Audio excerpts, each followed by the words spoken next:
Hello प्यारे बच्चों, तो आपका स्वागत है फिर से एक बार केमिस्ट्री के लेक्चर में एसिड बेस और सॉल्ट के साथ, और मेरे साथ भी। तो देखो, कल हमने बात करी थी सोडियम हाइड्रोक्साइड की। हमने देख लिया था किस तरह से ये बनता है।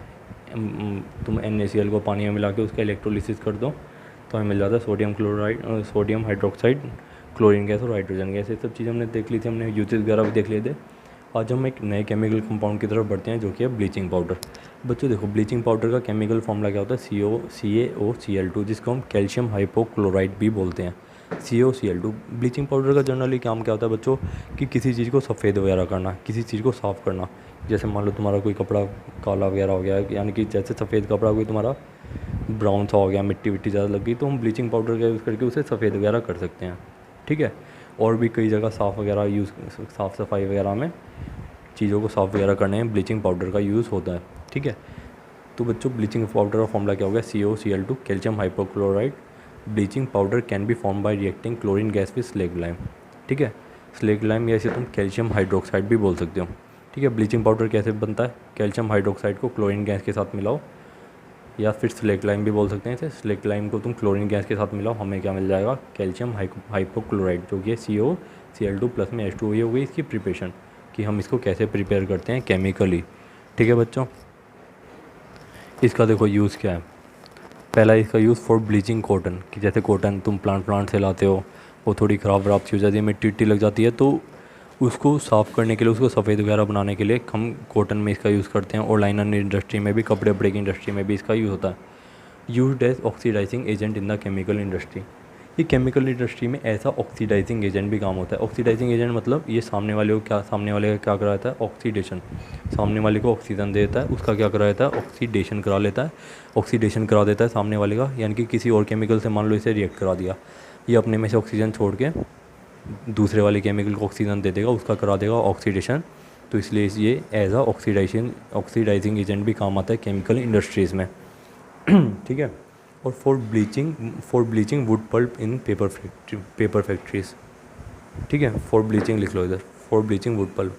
बच्चों तुम्हें मालूम है जो पेपर वगैरह बनते हैं, वुड वगैरह से बनते हैं ना, वुड पल्प वगैरह से बनते हैं। तो वुड पल्प को सफ़ेद वगैरह करने के लिए, उसको साफ वगैरह करने के लिए भी पेपर फैक्ट्री वगैरह में भी इसका यूज़ होता है, ब्लीचिंग पाउडर का। और फॉर डिसइंफेक्टिंग वाटर, कि पानी की साफ़ सफाई वगैरह में भी हम ब्लीचिंग पाउडर को डाल देते हैं, पानी गंदा वगैरह हो। ठीक है। तो ये कुछ हो गए इसकी यूजेस। 2-3 यूज़ कर लोगे सफिशिएंट है, बट 4 कर लोगे तो बहुत बढ़िया है। ठीक है। अब एक अगले केमिकल की तरफ बढ़ते हैं जल्दी से। Baking soda.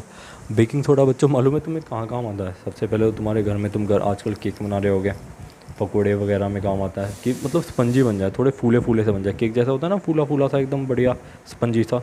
तो उसके अंदर बेकिंग सोडा डलता है। मालूम है कैसे? देखो देखो, इसका केमिकल फॉर्मूला क्या होता है बेकिंग सोडा का? NaCO3। ये घर में भी यूज़ करते हैं। NaCO3 को बच्चों हमने क्या बोला था? Sodium hydrogen carbonate.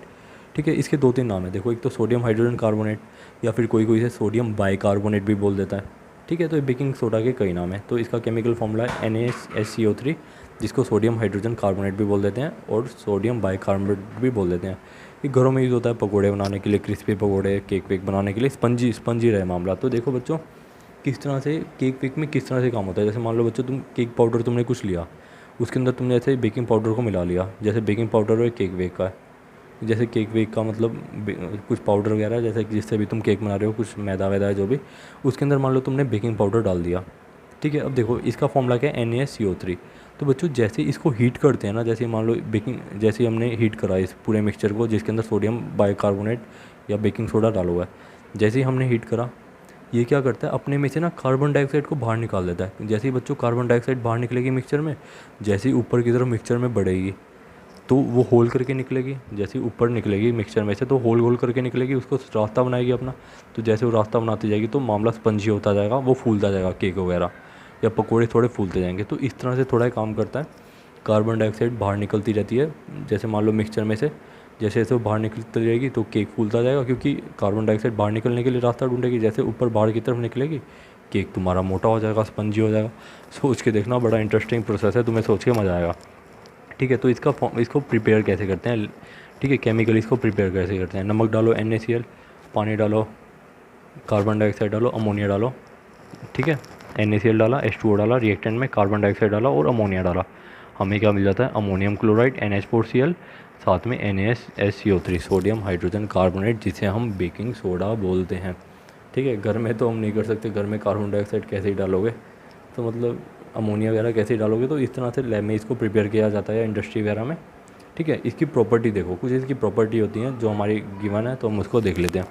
सबसे पहली बात, it is non corrosive basic salt, कि जब भी मतलब तुम इसे किसी मेटल वेटल के अंदर रखोगे या कहीं रखोगे इसको, तो जल्दी से मतलब चीज़ों को ख़राब नहीं करता, उसके अंदर जंग वंग नहीं लगाता, उसको ख़राब नहीं करता जैसे। ठीक है, कि मतलब जैसे एसिड वगैरह को तो तुम किसी मेटल वेटल में डालोगे, अंदर से वो जंग वंग लगा देंगे, ख़राब कर देंगे, गला देंगे। बट ये ऐसा बेचारा कुछ नहीं करता है, मतलब शरीफ है, कुछ गलाता वलाता नहीं है मेटल वेटल में, इसे किसी की चीज़ के साथ रखते हैं। ठीक है, और हाँ, वही प्रॉपर्टी देख लो जो भी हम डिस्कस कर रहे थे, when it is heated it releases CO2 gas. जैसे इसको हमने रिएक्शन को बैलेंस करके लिखा हुआ है, NaSCO3 को जैसे ही हमने हीट करा, ये हीट का सिंबल हो गया, क्या हमें मिला, सोडियम कार्बोनेट Na2CO3, हमने पढ़ा था ना इसके बारे में, साथ में H2O प्लस में CO2। ये CO2 क्या है, कार्बन डाइऑक्साइड गैस है, तो जैसे ये निकलती है, ठीक है, रास्ता बनाती है, तो हमारा फूड कैसा होता है, क्रिस्पी हो जाता है, स्पंजी हो जाता है। ठीक है बच्चों, ये होगी इनकी प्रॉपर्टी की बात। अब देख लेते हैं इसके कुछ सिंपल से यूजेस। देखो, uses of sodium hydrogen carbonate baking soda. सबसे पहले तो it is use in making of antacid. Antacid बच्चों हमने क्या बात करी थी, एंटासिड क्या होते हैं, जो एसिडिटी को भगाने के काम आते हैं। एंटासिड क्या होते हैं, बेस होते हैं ना, बेस, जो जो जो एसिडिटी को भगाने के काम आते हैं। हमारे पेट के अंदर हमने बात करी थी ना, HCl रिलीज होता है, HCl रिलीज़ होता है, तो उसको न्यूट्रलाइज करने के लिए एंटासिड का यूज़ किया जाता है। एंटासिड क्या होते हैं, बेस, तो एंटासिड को बनाने के लिए भी इसका यूज़ किया जाता है। ठीक है, और fake it for making baking powder. Baking powder भी किचन वगैरह में यूज़ होता है, तुमने सुना होगा, तो बेकिंग पाउडर को बनाने के लिए भी इसका यूज़ किया जाता है। बेकिंग पाउडर कैसे बनता है, जब हम बेकिंग सोडा और टार्टरिक एसिड को मिलाते हैं ना, टार्टरिक एसिड एक केमिकल कंपाउंड है, एक एसिड है, जब हम बेकिंग सोडा और टार्टरिक एसिड को मिला देते हैं तो हमें क्या मिलता है, बेकिंग पाउडर। इसका भी बच्चों हम किचन वगैरह में यूज़ करते हैं, तुम्हारी मामा लोगों को पता होगा कि कहाँ यूज़ करते हैं, ज़रा आप पता करना। ठीक है, तो बेकिंग पाउडर को बनाने में भी काम आता है। और तीसरा है, ये फायर एक्सटिंग्विशर में भी यूज़ होता है। फायर एक्सटिंग्विशर बच्चों क्या होते हैं, जो आग को बुझाने वाले इंस्ट्रूमेंट होते हैं ना, उसके अंदर भी काम करता है। मालूम है कैसे, जैसे मान लो फायर एक्सटिंग्विशर है, इसके अंदर तुमने क्या डाल दिया, NaCO3, NaCO3 का डाल दिया, ठीक है, सोडियम, ये तुम्हारा बेकिंग सोडा, और साथ में ना इसके अंदर कुछ एसिड वगैरह डाल देते हैं। मान लो कोई भी एसिड डालते हैं, जैसे ही डालते हैं तो इसके बीच में रिएक्शन होती है, और क्या निकलता है, CO2 गैस, मतलब CO2 गैस इसके अंदर बढ़ जाती है। जैसे ही तुम उसको लाइक पुश करोगे तो कार्बन डाइऑक्साइड गैस बाहर निकलती है, और आग कैसे बुझती है, कार्बन डाइऑक्साइड गैस का यूज़ करके। इसको ना ऐसा फायर एक्सटिंग्विशर में कहीं कहीं पे यूज़ कर सकते हैं। कैसे, कि जैसे मान लो तुमने किसी डिब्बे में लिया NaSCO3, या किसी सिलेंडर वगैरह में, साथ में तुमने एसिड डाल दिया, जैसे इनके बीच में रिएक्शन हुई, कार्बन डाइऑक्साइड वगैरह बनेगी उसके अंदर, वो सिलेंडर वगैरह में, तो जैसे ही तुम बटन प्रेस करोगे कार्बन डाइऑक्साइड बाहर निकलेगी और तुम्हारा आग बुझ जाएगी। कुछ इस तरह से इसका फायर एक्सटिंग्विशर में यूज़ होता है। तुम्हें डीप में नहीं जाना, ये तो बस यूज़ था, तो मैंने तुम्हें समझा दिया। ठीक है, तो तुम इस यूज़ वगैरह को भी देख लेना, 2-3 यूज़ों को, कोई भी डाउट होता है तो बच्चों पूछ लेना। ठीक है, thank you so much, see you in next lecture. 1-2 chemical बच रहे हैं, उसे 1-2 लेक्चर में निपटा के, ठीक है, फिर NCERT क्वेश्चन को डिस्कस करके, रिवीजन करके, फिर टेस्ट लेते हैं जल्दी से। ठीक है, कोई भी डाउट हो पूछ लेना। थैंक यू सो मच बच्चों, सी यू इन नेक्स्ट लेक्चर।